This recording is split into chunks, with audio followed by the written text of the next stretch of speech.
안녕하세요. 한 번에 합격한다. 원샷 원킬 전선회계입니다. 이번 강의는 전선회계 1급 기출문제 90회 이론부터 살펴볼 수 있도록 하겠습니다. 자, 이론 문제 1번입니다.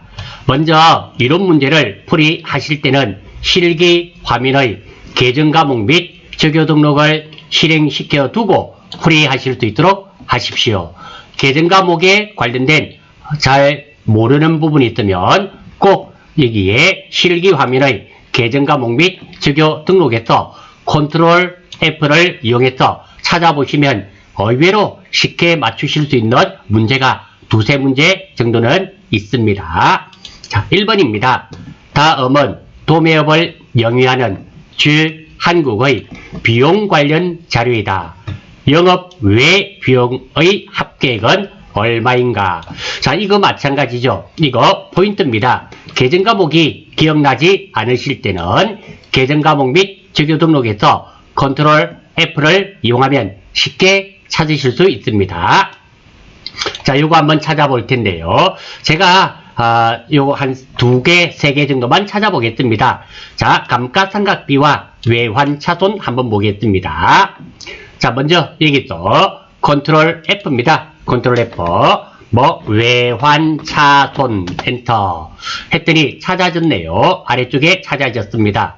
자, 그랬더니 외환차손, 영업 외비용, 이자 비용도 위에 있었죠. 영업 외비용. 그리고 기부금, 이자 비용과 기부금이 영업 외 비용의 대표적인 계정 과목이 됩니다. 이렇게 쉽게 찾으실 수가 있습니다. 그래서 이자 비용, 외환차손이고요. 그리고 재고자산 감모 손실 있죠. 감모, 코딱지만큼 없어지는 것을 감모라 그러며 정상적인 감모는 원가에 가산하고 비정상적인 감모는 재고자산 감모 손실이라는 계정 과목을 사용하게 되며 영업 외 비용으로 처리하게 되어 있죠. 그래서 이자 비용, 외환차손, 그리고 비정상적인 재고자산의 감모, 요거 세 가지가 무엇이 된다? 영업 외 비용이 되겠죠. 다 더하면은 40만 원이 되겠습니다. 1번의 정답은 1번이 되겠고요. 포인트만 잘 찾으시면 쉽게 맞출 수 있는 간단한 문제가 되겠습니다. 2번입니다. 다음은 재무회계 개념 체계에 대한 설명이다. 회계 정보의 실적 특성 중 무엇에 대한 설명인가? 자, 내용을 보기 전에요. 이 문제는 우리 전산회계 2급 요점 정리 18페이지에 나와 있는 겁니다. 한번 살펴보겠습니다. 회계의 실적 특성입니다. 정보 이용자가 의사결정에 유용하게 하기 위하여 정보가 갖춰야 할 주요 속성이 있는데요. 4가지의 특성이 있습니다. 첫 번째, 목적 적합성, 두 번째, 신뢰성, 세 번째, 비교 가능성, 네 번째, 이해 가능성. 자, 첫 번째, 보기 4개 중에서 회계의 실적 특성이 아닌 것은 이 맞는 거 3개 적어두고 틀린 거 하나 찾아라는 문제 충분히 출제가 됩니다. 두 번째입니다. 시험에 가장 많이 출제되는 것은 1번과 2번이죠. 먼저 목적 적합성입니다. 예측 가치, 피드백 가치, 즉시성, 신뢰성이네요. 신뢰성에도 3가지가 있죠. 표현의 충실성, 검정 가능성, 중립성이 있고요. 자, 그리고 예측 가치입니다. 미래의 재무 정보 등을 예측하는 데 활용되는 정보. 그래서 예측 가치가 되고요. 피드백 가치, 당초 예측치를 확인, 수정하는데 영향을 미치는 정보. 그러니까 피드백이란 뜻이 본대 그런 뜻이잖아요. 어떤 뜻이냐면 우리가 어떤 자료를 처리해서 결과가 만족스럽지 못할 때 이를 다시 입력하여 처리해서 보다 좋은, 보다 정확한 정보를 얻는 것이 피드백이죠. 우리 공부도 마찬가지 아닙니까? 보충 수업 정도 생각하시면 충분히 됩니다.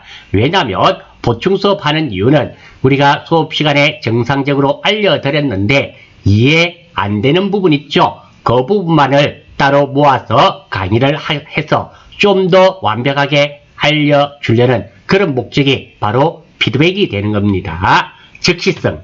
즉시성이란 말은 의사결정 시점에 제공되는 정보. 자, 요 말 틀린 말은 아니고요. 맞는 말인데, 즉시성이란 말은 필요한 정보가 제때 제공되는 것을 즉시성이랍니다. 배고플 때 밥을 주는 것. 그게 바로 즉시성이라는 거예요. 신뢰성. 신뢰성에는 먼저 표현의 충실성, 자산과 부채 및 자본의 변동을 충실하게 표현한 정보, 충실이란 말이 들어가 있죠. 대개는 예측이란 말이 들어가 있고요. 검증 가능성, 동일한 측정 방법으로 다수의 측정자가 유사한 결론에 도달하는 정보. 그러니까 누가 하더라도 결과가 비슷하거나 같아야 된단 말입니다. 중립성, 의도된 결과를 유도할 목적이 아닌 편의 없이 중립된 정보.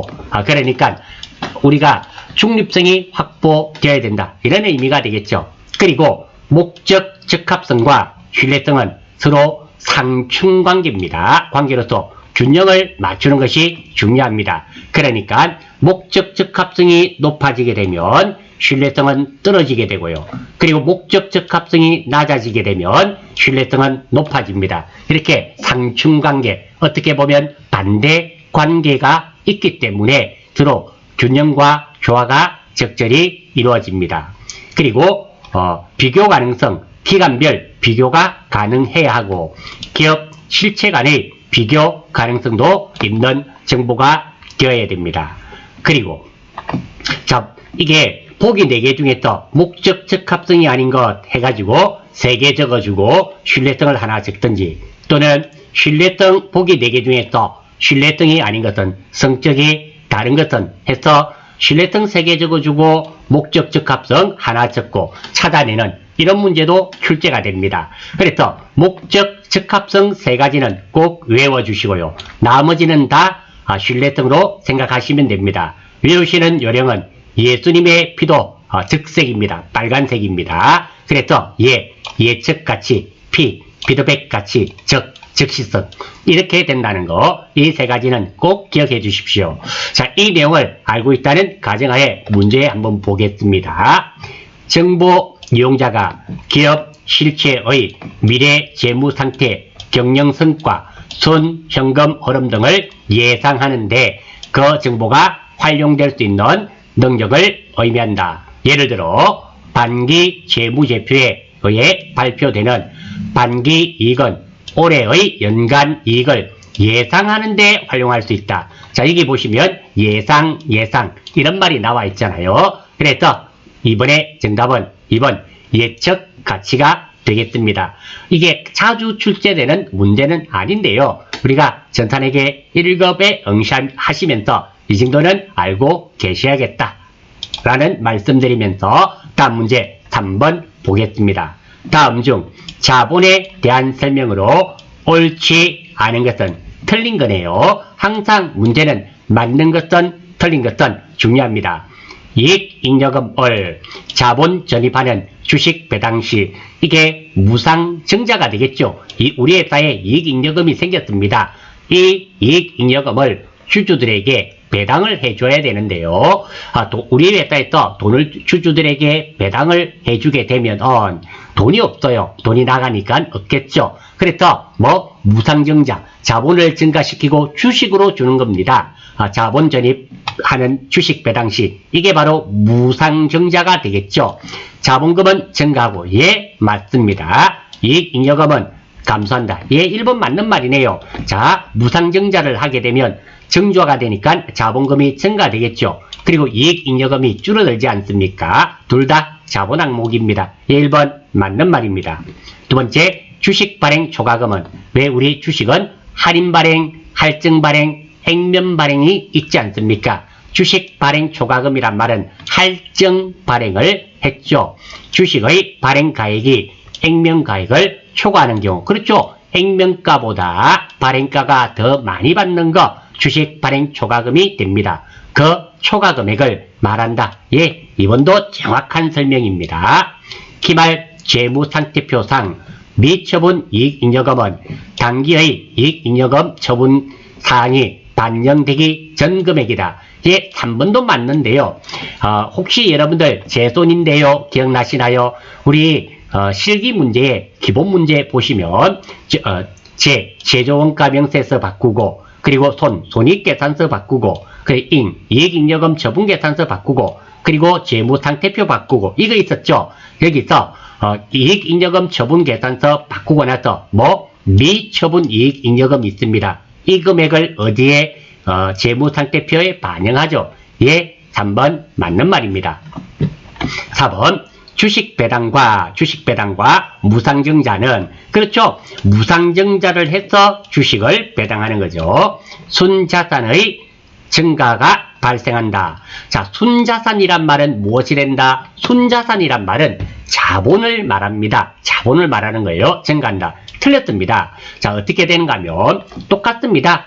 주식 무상증자죠. 주식 배당입니다. 자본금이 증가됩니다. 이익잉여금이 줄어들죠. 이 말입니다. 똑같은 거예요. 1번과 같은 말이 됩니다. 같은 말이 되는데 많은 학생들이 오해하는 부분이 있습니다. 순자산이란 말은 자본입니다. 이게 순자산을 자본금으로 착각하시는 분이 있어요. 자본금은 자본입니다. 자본 항목에는 5가지가 있죠. 자본금, 자본잉여금, 자본조정, 기타 포괄 손익 누계액, 이익잉여금 이 5가지 중에 하나가 자본금입니다. 즉 자본은 자본금을 포함하고 있어요.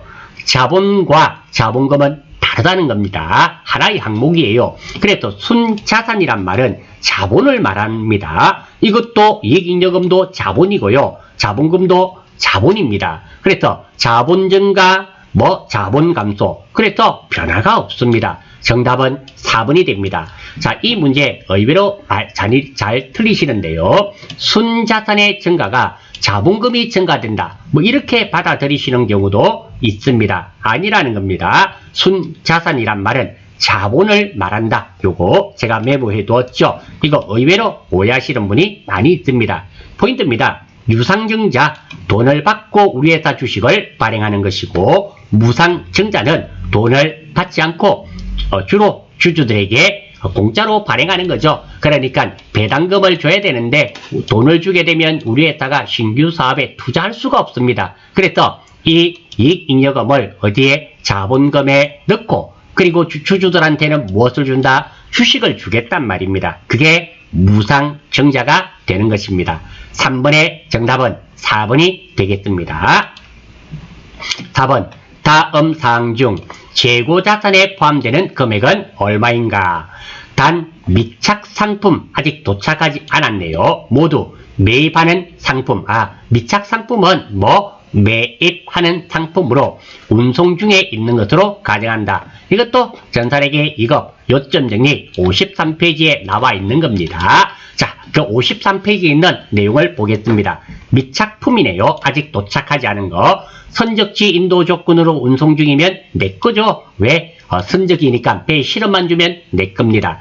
도착지 인도 조건이었다면 아직 도착하지 않았기 때문에 내 재고자산이 아닙니다. 시송품, 체험분을 말하는 겁니다. 체험분을 연상하십시오. 시용 판매, 먹어보고 마음에 들면 사서 먹으란 말입니다. 매입 의사 표시가 있으면 내 거예요. 매입 의사 표시가 있으면 팔린 거죠. 사 먹는 사람이 마음에 드네요. 어디로 돈 보냅니까? 매입 의사를 표시했습니다. 그때 팔린 거예요. 하지만 매입 의사 표시가 없으면 내게 된단 말입니다. 즉송품, 서점을 연상하시면 됩니다. 위탁 판매가 되겠죠. 나는 출판사라 생각하고 서점에 위탁해서 파는 겁니다. 수탁자, 서점 생각하시면 됩니다. 수탁자가 팔았잖아요. 서점이 팔았으니까 내게 아니죠. 이제 소비자에게 팔렸지 않습니까? 하지만 수탁자, 서점이 보유하고 있는 것은 내 것이 됩니다. 할부 판매 상품은 대금을 아직 받지 못했다 하더라도 내 재고자산이 아닙니다. 자, 그래서 한번 봅니다. 미착 상품, 도착지 인도 조건이니까 아직 도착 안 했으니까 이거 내 거 아니죠? 내 재고자산에 포함되는 겁니다. 아닙니다. 미착 상품, 선적지 인도 조건이네요. 그러면 배에 실어졌으니까 내 거죠. 맞습니다. 위탁 상품, 수탁자 창고에 보관, 서점이 가지고 있다네요. 그러면 내꺼. 시송품, 먹어보고 체험문입니다. 먹어보고 마음에 들면 사서 먹어라. 구매 의사 표시가 없네요, 아직. 그러면 이건 누구 겁니까? 내꺼. 그러니까 이 세 가지가 내 재고자산이 되며 금액을 다 더하면 15만원이 되겠네요. 답 체크를 제가 잘못했답니다. 15만원이 정답이 되겠답니다. 자, 다음 됐고요. 5번입니다. 다음 거래를 모두 반영하였을 경우 나타날 결과에 대한 설명으로 옳은 거네요. 자, 그랬다. 이게 문제가 보기가 좀 힘들어서 제가 이렇게 정리를 해 두었습니다. 6월 1일입니다. 시장성이 있단 말은 사고 싶을 때 살 수 있고 팔고 싶을 때 팔 수 있는 주 세무의 주식 액면금액 5,000원을, 그러니까 남회사 주식은 액면가가 필요 없다 그랬죠. 100주를 단기간 보유할 목적으로 단기 매매증권임을 알 수 있습니다. 주당 5,200원에 취득하였다. 단 취득 과정에서 수수료 만원이 발생하였다. 자, 이 문제의 포인트는 단기 매매증권 수수료 처리입니다. 살다 팔포가 되겠죠. 그러니까 살 때 수수료는 수수료 비용, 영업 외 비용으로 따로 적고, 팔 때는 수수료 비용을 적지 않습니다. 그러니까 지금 이 수수료 만원은 따로 적어야 돼요. 그래서 단기 매매증권 52만원, 수수료 비용 만원 이렇게 따로 적고 현금으로 지급했다고 가정하겠습니다. 현금 53만원이 되겠습니다. 다음 두 번째 8월 1일 주 세무로부터 중간 배당금으로 주당 300원씩 수취하였다. 배당금 받았네요. 현금 300원이니까 100주니까 3만원. 배당금 남회사 주식을 가지고 있으면서 배당금 받으면 그것이 바로 배당금 수익이 됩니다. 3만원. 왜? 100주 곱하기 300원이죠. 다음 9월 1일입니다. 주 세무의 주식 100주를 주당 5,100원에 처분하였다. 단기 매매증권 팔았단 말이죠. 단기 매매증권이 될 것이며 우리 취득 원가가 얼마였습니까? 52만원이죠. 52만원 그대로 주고 현금은 얼마 받았을까요? 51만원 받았죠. 왜? 주당 5,100원이니까 51만원. 자, 돈이 안 맞죠? 손해봤습니까? 이익 봤습니까? 손해봤죠? 얼마? 만원이 손해봤죠? 만원. 자, 죄송합니다. 여기 오타가 있네요. 만원. 그래서 무엇이 된다? 단기 매매증권 처분 손실 만원이 되겠습니다. 그래서 단기 순손익은 총수익에서 총비용을 빼면 됩니다. 자, 총수익 보겠습니다. 배당금 수익 하나 있었죠? 3만원 별 문제 없습니다. 총비용 수수료 비용과 단기 매매증권 처분 손실 만원 합하면 얼마? 2만원. 3만원에서 2만원을 뺐더니 단기 순이익이 얼마? 만원이 발생했습니다. 다음입니다. 자, 요거 중간 배당금인데요. 배당금 수익은 타 기업으로부터 배당금을 받는 경우에 사용하는 계정입니다. 그런데 중간 배당금은 우리 회사가 타 기업에 배당금을 지급할 때 사용하는 겁니다. 그래서 여기에 보면 왜 제가 이런 말씀을 드리는가 하면 중간 배당금 하니까 이 계정 과목이 중간 배당금인 줄 아시는 분이 있어요. 아닙니다. 자, 중간 배당금은 우리 회사가 타 기업에 배당금을 지급 줄 때 사용하는 겁니다. 남 회사로부터 배당금을 받게 되면 배당금 수익이 된다. 이렇게 됩니다. 자, 그래서 지금 같은 경우는 무엇이 되겠다? 단기 순이익이 얼마 증가되었습니까? 만원 증가되었죠. 그래서 정답은 3번이 되겠습니다. 6번입니다. 다음 내용을 수정분개하는 경우 적절한 회계 처리로 옳은 것은, 자, 여기 보니까 확정급여형 퇴직연금도 있고요. 확정기여형 퇴직연금이 있습니다. 자, 이것도 역시 전산회계 1급, FAT 1급 요점 정리 16페이지에 나와 있는 건데요. 먼저 내용을 한번 보겠습니다. 자, 퇴직연금인데요. 두 가지가 있죠. 확정급여형이 있고요. 확정기여형이 있습니다. 확정급여형이에요. 근로자가 받을 퇴직급여는 사전에 확정되어 있는 것을 말합니다. 이미 정해져 있기 때문에 금융기관을 통하여 운영하는 수익 및 손실에 대해서는 책임은 회사가 지는 겁니다.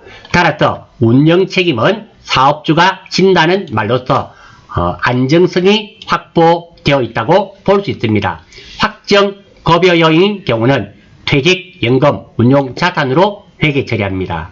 두 번째, 확정 기여형입니다. 기여니까 우리가 근로자죠. 근로자가 퇴직금을 운용한단 말입니다. 운용하는데 기여를 한단 말이에요. 따라서 사용자가 납부할 부담금을 확정하고 그 금액을 운영하며 발생하는 수익 및 손실은 근로자가 지는 것입니다. 그리고 퇴직급여는 고정형이 아니며 법적 기준보다 더 많이 받을 수도 더 적게 받을 수도 있습니다. 운영 방식도 근로자가 금융기관과 협의하여 정할 수 있기 때문에 안정성을 우선하여 운영한다면 보다 큰 금액을 퇴직급여로 받을 수 있습니다. 그러니까 기여형이니까 근로자가 퇴직금을 기여한단 말입니다. 근로자가 퇴직금 운용에 기여를 한다. 그러니까 당연히 그 책임은 누가 진다? 근로자가 지는 겁니다. 확정 기여형인 경우에는 퇴직급여로 회계 처리합니다. 자, 그래서 포인트는 급여에 있죠. 급여. 자, 확정 급여형과 확정 기여형이 있는데요. 자, 말과 계정 과목에는 급여가 한 번만 나오게 됩니다. 자, 확정 급여형. 급여가 나왔으니까 계정 과목에는 급여가 나오면 안 됩니다. 그래서 퇴직연금 운용 자산이고요. 확정 기여형이죠. 기여형이니까 급여가 한번 나와야 되겠죠. 계정 과목에 퇴직급여. 그래서 계정 과목 기억하기 쉽습니다. 확정 급여형은 급여가 안 나오니까 컨트롤 F를 이용해서 퇴직이라 치시면 나타납니다. 찾으시면 됩니다. 계정 과목을 잘 모르실 때는 확정 기여형이니까 계정 과목에 급여가 나와야 됩니다. 퇴직금이니까 퇴직 치시고 급여 들어간 거 하나밖에 없죠. 퇴직급여로 회계 처리해야 됩니다. 자, 이것들 알고 자, 문제 한번 볼게요. 임직원의 퇴직금과 관련하여 외부 금융기관에 보통예금 계좌에서 50만원을 예치하면서 납부했죠. 회계 담당자가 확정 급여형 퇴직연금으로 처리하였다. 자, 그러면 회계 담당자가 확정 급여형으로 처리했다 그러네요. 확정 급여니까 급여가 놓으면 안 되겠죠. 자, 확정 급여형 퇴직연금으로 처리했을 때는 보통예금 별 문제 없고요. 확정 급여가 나왔기 때문에 계정 과목에는 급여가 나오면 안 되겠죠. 퇴직연금 운용자산. 그러니까 이렇게 처리를 했다. 이런 말이 되겠네요. 자, 오른쪽도 보겠습니다. 그러나 기업은 퇴직금을 확정 기여형 퇴직금으로만 운영하고 있다. 자, 잘못된 것을 올바르게 하면. 자, 그러면 확정 기여형일 때는 어떻게 됩니까? 계정 과목에 급여가 나와야 되겠죠. 퇴직급여 50만원, 보통예금 50만원. 정답은 이렇게 되어야 됩니다. 이렇게 되어야 되는데 지금 어떻게 처리되어 있다? 위에처럼 되어 있단 말이죠. 이렇게 되어 있다. 자, 그러면 바르게 하려면 어떻게 돼야 된다? 자, 일단 퇴직연금 운용자산이란 게 없어져야 되지 않겠습니까? 없어져야 되니까 이게 어느 변에 와야 된다? 대변에 와야지 없어지지 않겠습니까? 다음 두 번째입니다. 차변에는 무엇이 남아야 됩니까? 퇴직급여가 있어야 되겠죠. 그래서 차변에는 뭐? 퇴직급여. 자, 이렇게 처리해주면 됩니다. 자, 그러면 어떻게 된다? 자, 우리가 지금 잘못된 거 이거 수정분계가 이렇게 됩니다. 자, 이렇게 되었을 때 최종적으로 남는 거 보겠습니다. 자, 차변의 퇴직연금 운용자산 대변에 옴으로써 상계 처리되어서 없어지게 됩니다. 맞습니까? 다음 퇴직급여는 그대로고요. 보통예금은 보통예금 그대로니까 어떻게 된다? 자, 남아있는 것들 보면 이거 없어지고 새로 뭐가 들어갔다? 이것만 들어가지 않았습니까? 그래서 정답은 3번이 되겠습니다. 자, 이 문제는 두 가지가 포인트인데요. 첫 번째는 확정 기여형과 확정 급여형 퇴직연금 처리하는 방법 아셔야 되고요. 지금 틀린 것이 이거다. 틀린 것이 이거다. 맞는 것은 이것입니다. 이것이 맞습니다. 그러면 어떻게 된다? 이것이 뭐로 바뀌어줘야 됩니까? 이것이 뭘로? 퇴직급여로 바뀌어야 됩니다. 이것만 바꾸면 되는 게 아닙니다. 그러면 이미 틀렸던 거 상계 처리가 돼야 되지 않습니까? 그래서 차변에 있는 퇴직연금 운용자산이 대변에 옴으로써 상계 처리되고 새로운 계정과목이 만들어져야 되겠죠. 퇴직급여라는 계정과목이 만들어져야 됩니다. 그래서 정답은 3번이 될 수밖에 없습니다. 7번입니다. 다음은 주 서울 제7기 1월부터 12월 31일 재고자산 관련 자료이다. 선입선출법에 의한 기말 재고자산 금액은 얼마인가? 포인트입니다. 선입선출법은 먼저 매입한 것을 먼저 판매되는 것으로 가정이죠. 자, 날짜 순서는 됐고요. 매입이 있고 매출도 있네요. 매입이 있고 수량 단가에 뜹니다. 첫 번째 1월 3일부터 보겠습니다. 20개가 기초로 단가 100원짜리가 있습니다. 그러면 재고 수량은 몇 개가 된다? 20개. 재고자산 금액은 20개 곱하기 100원은 2,000원이 될 겁니다. 자, 3월 14일 날 매입을 했네요. 10개 매입했습니다. 단가는 120개입니다. 그럼 재고 수량은 몇 개가 됩니까? 위에 있는 20개와 요거 10개니까 30개가 됩니다. 다음 재고자산 금액 보겠습니다. 위에 있는 1월 3일 거 2,000원에다가 새로 구입한 10개 곱하기 120원 하면 3,200원이 됩니다. 별 문제 없습니다. 다음 매출이네요. 매출이 일어났습니다. 20개를 팔았습니다. 자, 150원 받고 팔았는데요. 선입선출법이니까 3월 1일 날 거 이거 20개가 나갔겠네요. 남아있는 것은 무엇이 10개 120원짜리가 10개가 남았습니다. 그래서 이 10개가 남았고요. 이 10개는 얼마짜리다? 120원짜리로서 1,200원이 남았죠. 다음입니다. 또 매입했네요. 10개를 샀습니다. 140원 주고 매입을 했습니다. 20개를 그러면 자 7월 20일 날 남은 거 10개와 그리고 11월 12일 날 산 거 10개가 있는데 금액은 얼마인가 보겠습니다. 7월 2일 날은 10개가 얼마짜리였습니까? 1,200원. 그러니까 1,200원입니다. 1,200원이고 11월 12일 날은 얼마? 10개가 140원이니까 140원을 더하게 되면은 요거 더하기죠. 하면은 얼마가 된다? 2,600원인 정답은 4번이 되겠네요. 요것도 전산회계 2급 요점 정리에 나와 있을 뿐만 아니라 아주 기본이 되는 문제죠. 이런 문제는 놓치시면 정말 곤란해집니다. 8번입니다. 다음 중 유동부채에 해당하는 금액을 모두 합하면 얼마인가? 자, 이렇게 계정과목들이 나왔잖아요. 계정과목이 나왔는데, 자, 이 계정과목들이 유동부채, 비유동부채, 이런 거. 자, 여기서 잘 모르겠다 싶은 거, 컨트롤 F를 이용해서 찾으시면 되는데요. 자, 유동성 장기부채. 이게 사실은 장기 차입금을 내년에 갚아줘야 될 때, 계정과목을 대체하는 계정과목입니다. 유동성 장기부채는 주로 결산에 넣어줘. 결산에 내가 10년 전에 빌렸는데 내년에 갚아줘야 됩니다. 그럼 이게 장기 차입금이 아니라 유동성 장기부채로 바꿔줘야 되겠죠. 자, 요거 하나만 찾아보겠습니다. 유동성 장기부채. 자, 컨트롤 F. 유동성. 자, 이렇게 쳐보시면 됩니다. 유동성 장기부채 앞에 숫자만 쳤습니다. 엔터. 자, 그랬더니 유동성 장기부채 위쪽에 나와 있네요. 자, 유동성 장기부채 찾았습니다. 위쪽에 한번 보겠습니다. 유동부채로 나와 있죠. 이렇게 계정과목에 확신이 있으면 알고 계시면 그대로 하시면 되고요. 알고 이거 애매하다 싶을 때는 무조건 실기 화면에 계정과목 및 재교등록에서 컨트롤 F를 이용하시면 충분히 맞출 수 있습니다. 이런 문제가 앞에서도 하나 있었죠. 그래서 앞에 한 문제와 지금 8번 문제, 이 두 문제는 사실 공짜 문제입니다. 이런 문제를 놓쳐가지고는 좋은 결과를 얻기가 힘들다 이렇게 생각하실 수 있습니다. 입력만 하면 다 맞출 수 있는 부분이니까요. 9번입니다. 회사는 제조 간접비를 직접 노무 시간을 기준으로 배부하고 있다. 자, 이런 문제 놓으면 문제 어렵다, 짜증난다 이래 생각하실 수 있는데요. 아닙니다. 한번 전체적으로 내용을 읽어보시고 하면 충분히 됩니다. 당해 제조 간접비 배부하죠.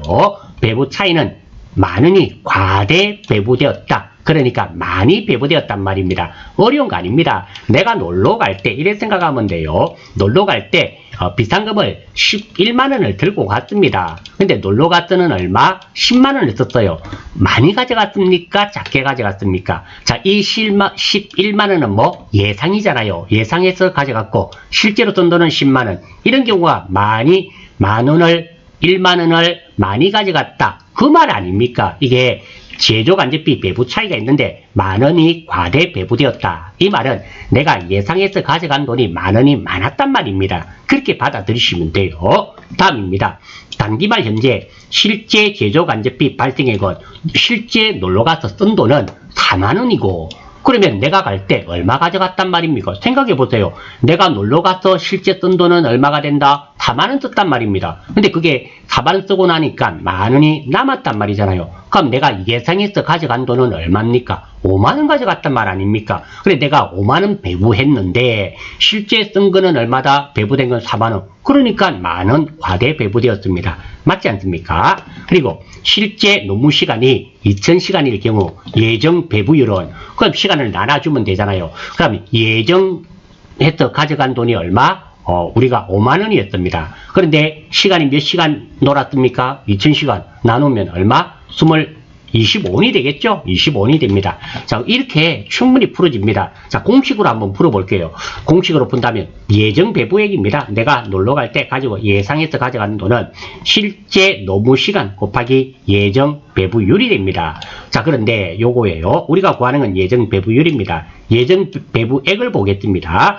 예정 배부액에서 실제 발생액 4만 원을 뺐더니 만 원이 많았단 말입니다. 그럼 예정 배부액은 얼마가 될 수밖에 없습니까? 5만 원 아니면 안 되지 않습니까? 그래서 예정 배부액은 5만 원이 됩니다. 그리고 예정 배부액은 5만 원은 실제 논문 시간 2000시간에서 예정 배부율을 곱해주면 됩니다. 곱해주면 되는데 이게 이항이 되면 5만 원 나누기 2000시간 하면은 25원, 시간당 25원 줬단 말입니다. 들었다. 그래서 정답은 1번입니다. 자, 이거 제조간접비 배부하는 이 부분입니다. 배부하는 자체는 좀 어려운데요. 배부율 구하는 방법은 아주 생각보다 원리를 잘 아시면 쉽습니다. 그래서 우리가 제조간접비 예정 배부, 실제 발생액 이런 거 있죠. 예정 배부액, 실제 발생액 이런 말이 나오면 내가 예정 배부액은 내가 놀러 갈 때 예상해서 가져간 돈, 실제 발생액은 놀러 가서 쓴 돈 이래 생각하시면 딱 맞습니다. 실제로 맞으니까요. 그렇게 생각하시고 문제를 해결하시면 의외로 또 쉽게 풀어지는 문제라고 할 수 있습니다. 10번입니다. 종합원가 계산 방법과 개별원가 계산 방법에 대한 설명으로 올바르게 연결된 것은 맞는 거네요. 이거 매번 나오는 거죠. 똑같은 문제는 아니지만 종합원가, 개별원가는 계속 출제됩니다. 개별원가부터 보겠습니다.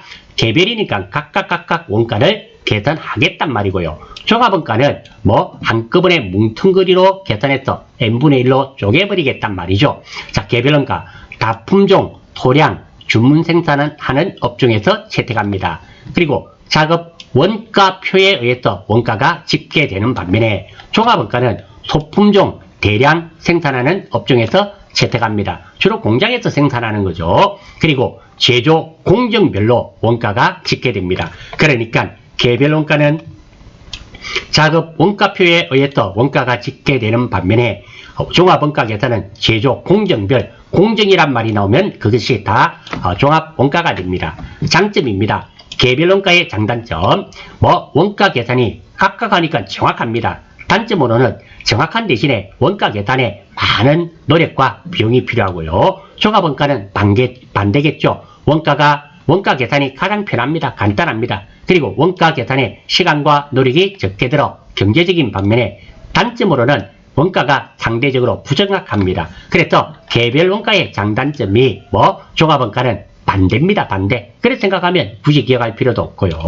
그리고 업종 한번 보겠습니다. 건설업, 기계제조업, 항공기 제조업, 조선업, 주로 수작업하는 것들, 이런 것들입니다. 비교적 단위당 가격이 고가인 제품에 적용되고 종합원가는 업종이 정유업, 제당업, 제분업, 제지업 이런 것들이 종합원가를 사용하고 있다라는 겁니다. 자, 그리고 한번 볼게요. 자, 여기가 9번 종합원가고 개별원가입니다. 맞게 연결된 거예요. 핵심 과제, 종합원가는 완성품 환산량으로 합니다. 이게 틀렸어요. 제조간접비 배분하는 것은 개별원가입니다. 말이 거꾸로 됐네요. 거꾸로 안 됩니다. 업종, 종합원가는 식품 이렇게 제조업, 이게 종합원가입니다. 우리가 공장에서 대량으로 생산하지 않습니까? 햇반 이런 거. 그리고 개별 원가는 뭐 건설업, 이런 게 해당, 항공기 제조업, 이런 게 되겠죠. 이 둘 다 거꾸로 되었습니다. 원가 집계입니다.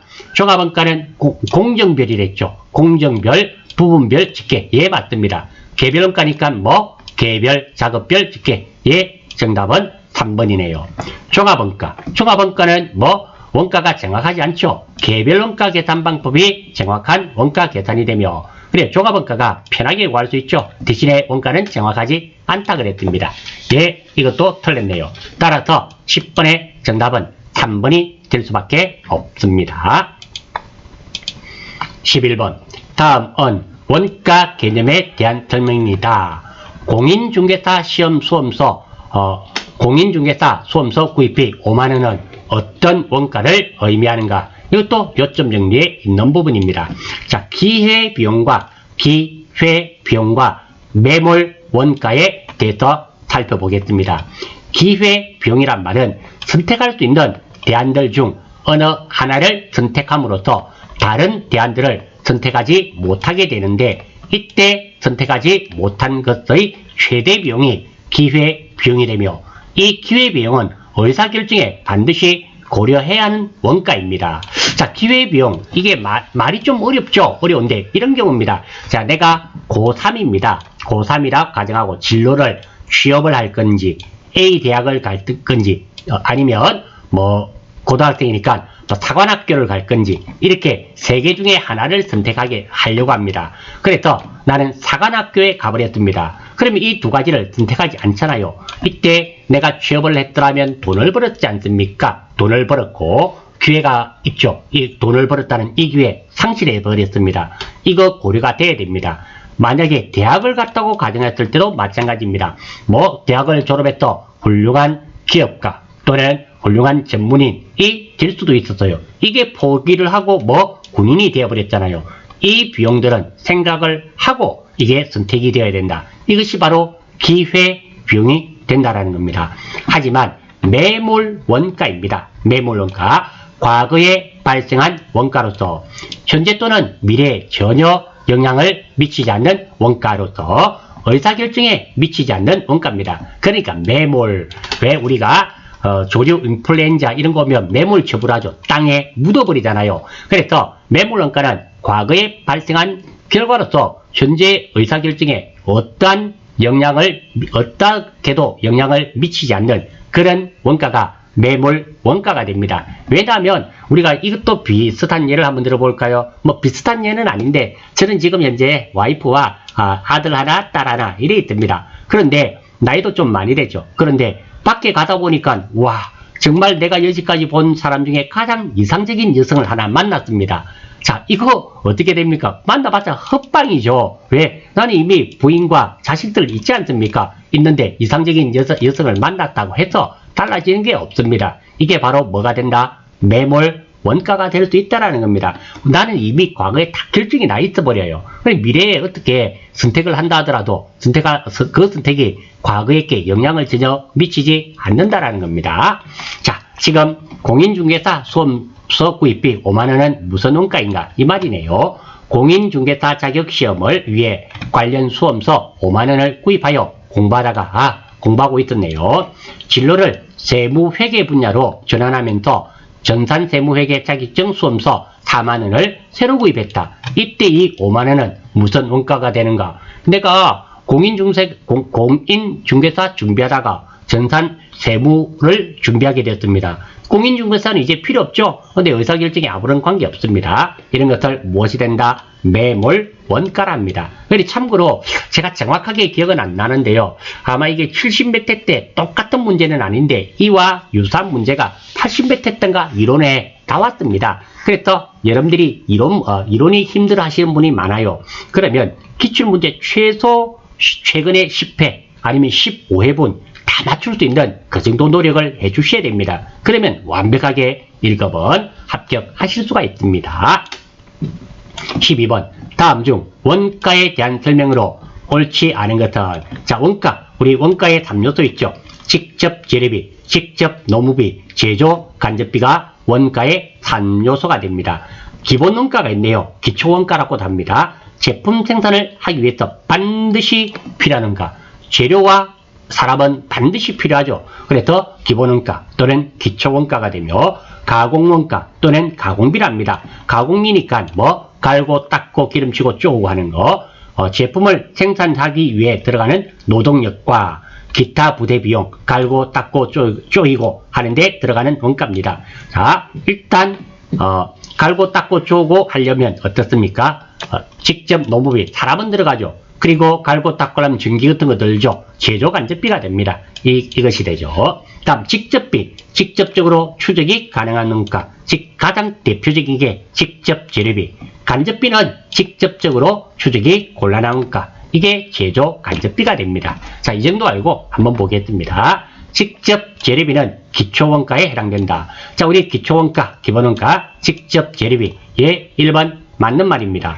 매물원가는 의사결정 과정에 영향을 미치지 않는 원가를 말한다. 매물원가 조금 전에 했지 않습니까? 뭐 과거에 발생한 원가로서 현재나 미래의 결정에 전혀 영향을 미치지 않는 원가가 매물원가가 되며, 기회비용은 어떻게 했습니까? 앞에서 나왔죠. 기회비용은 의사결정에 영향을 미칩니다. 고려해야 됩니다. 예, 2번 맞습니다. 고정원가.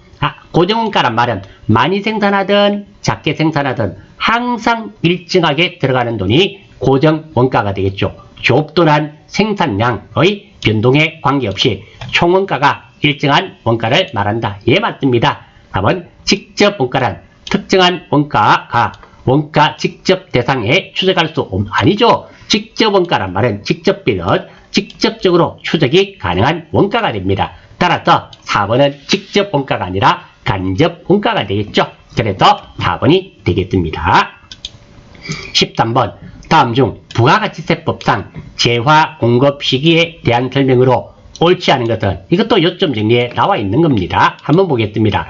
자주 출제되는 부가가치세법, 제가 1번부터 4번까지 해두었습니다. 반드시 아셔야 됩니다. 재화의 공급 시기입니다. 상품권 등을 현금으로 판매하고 그 후 그 상품권이 현물과 교환되는 경우, 상품권을 팔았을 때는 뭐 우리가 선수금으로 잡아두었다가 그 상품권이 현물과 교환되는 때 팔린 거로 봅니다. 그래서 상품권이 현물과 교환되는 때, 현금 판매 또는 외상 판매의 경우는 재화가 인도되거나 넘겨주거나 이용 가능하게 된 때, 그때 팔린 거로 봅니다. 재화의 공급 부분은 가공의 경우, 가공된 재화를 넘겨줄 때, 인도할 때, 중간 시급 조건부로 재화를 공급한 경우, 대가의 각 부분을 받기로 한 때 그만큼 팔린 거로 보겠단 말입니다. 직수출 및 중개 무역 방식의 수출의 경우, 수출 재화의 선적일. 그렇죠. 우리가 별 말이 없으면 재화의 수입이나 수출은 선적지 인도 조건이 원칙입니다. 그리고 부동산 전세금에 대한 간주 임대료는 예정신고 기간의 종료일 또는 과세 기간의 종료일이 됩니다. 반환 조건부 판매, 동의 조건부 판매, 그 밖에 조건부 판매의 경우 체험분 생각하시면 됩니다. 시성품. 그 조건이 성취되거나 기한이 지나 판매가 확정된 때, 이때 재화가 공급된 거로 봅니다. 자, 문제에서 옳지 않은 거, 틀린 거 찾는 거네요. 상품권을 외상으로 판매한 경우에는 외상 대금의 횟수일을 공급 시기로 본다. 1번 틀렸죠? 재화가 인도되거나 이용 가능하게 된 때입니다. 폐업 전에 공급한 재화의 공급 시기가 폐업일 이후에 도래하는 경우에는 그 폐업일을 공급 시기로 봅니다. 예, 2번도 맞습니다. 반환 조건부 판매의 경우 그 조건이 성취되거나 기간이 경과되어 판매가 확정되는 때를 공급 시기로 봅니다. 예, 맞습니다.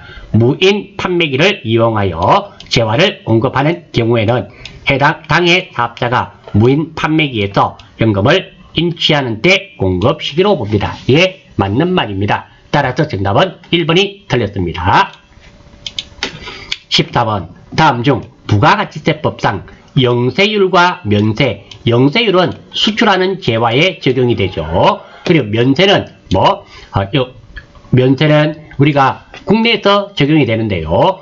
부가세가 없는 겁니다. 똑같은 점은 둘 다 부가세가 0인데 영세와 면세의 가장 큰 차이점은 영세율은 완전 면세입니다. 내가 어떻게 되는가 하면 영세율입니다. 영세율 같은 경우는 내가 무엇을 구입하면서 A라는 기업입니다. 부가세를 납부했습니다. 그리고 팔면서는 수출하면서는 부가세 받지 않았죠. 이때 이 A기업에 이미 납부했던 매입세액을 공제받을 수 있으면 영세율이 되고요.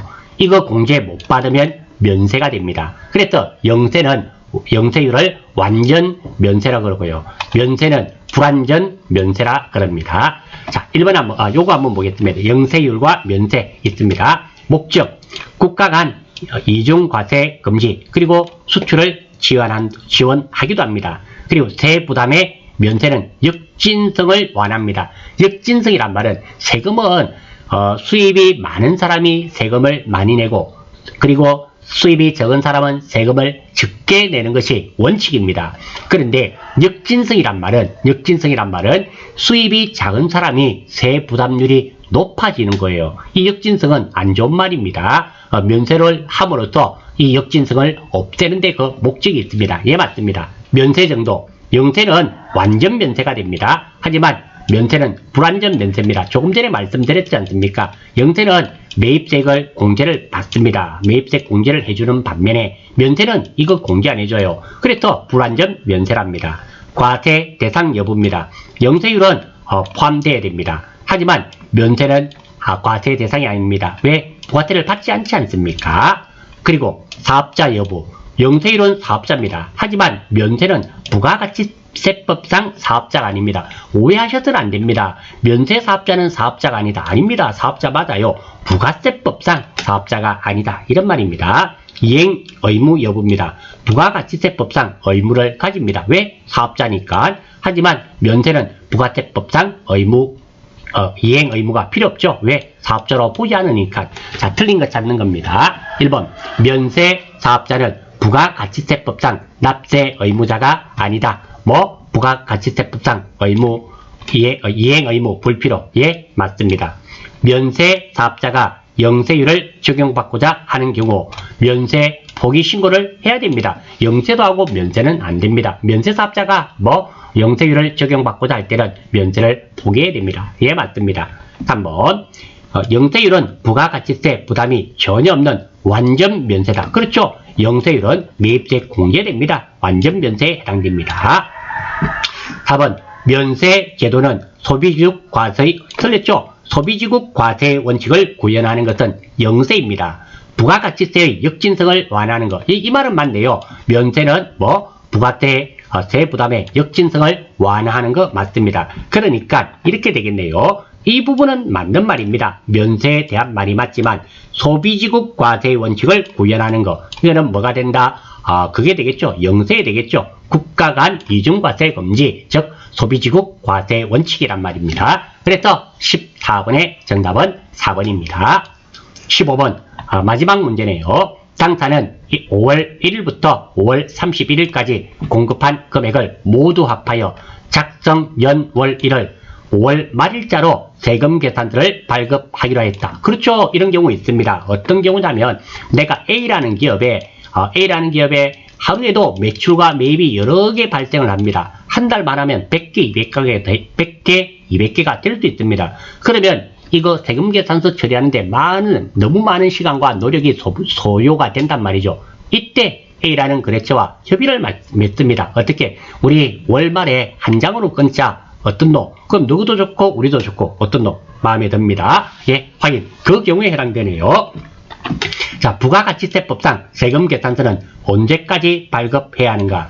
자, 이것도 마찬가지입니다. 제가 아래쪽에 적어두었는데요.